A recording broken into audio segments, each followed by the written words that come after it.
Hey everyone, welcome back to the channel. Today we're diving into Microsoft Edge and showing you how to boost your online security with just a few simple steps. If you're someone who values privacy and security while browsing the web, this feature is a game changer. Let's get started.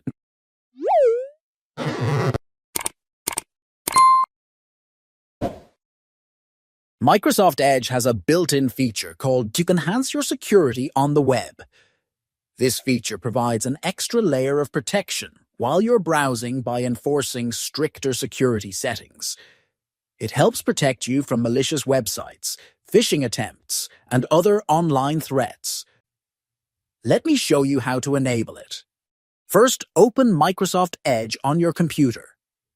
In the top right corner, click on the three dots to open the menu. From there, scroll down and select Settings. Now, in the left-hand sidebar, click on Privacy, Search, and Services. Scroll down until you see the section titled Security.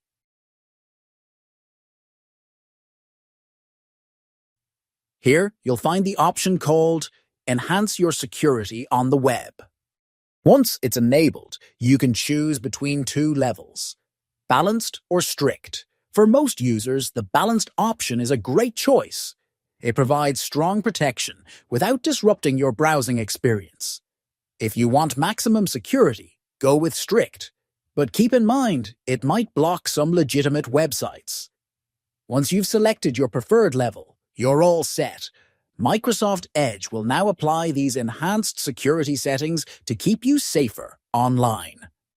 Now you might be wondering, why is this feature so important? Well, in today's digital world, online threats are everywhere. From phishing scams to malicious downloads, it's crucial to take every precaution to protect your data and privacy. By enabling this feature, you're adding an extra shield to your browsing experience, giving you peace of mind while you surf the web. And that's it. Enabling Enhance Your Security on the web in Microsoft Edge is quick, easy, and incredibly effective. If you found this video helpful, don't forget to give it a thumbs up and subscribe to the channel for more tech tips and tutorials. Let me know in the comments if you've tried this feature and how it's working for you. Thanks for watching, and I'll see you in the next video.